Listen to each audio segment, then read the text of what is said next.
Tex and Indy and their cat named Cow, feeding the birds. "Please pass the peanut butter," said Indy.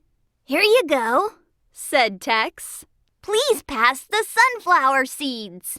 "Here you go," said Indy. "Do you think the birds will really come and eat this stuff?" asked Tex. "Maybe we should make a sign to show the birds where to go," said Indy. She got a piece of paper and went to work. Then she taped the sign to the window.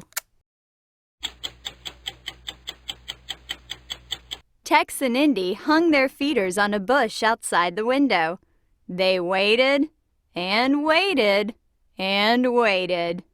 "No birds are coming to our bird restaurant," said Tex. "Maybe the sign's not big enough," said Indy. At last, one bird came, then two, then three. "It worked," said Tex. "They're eating."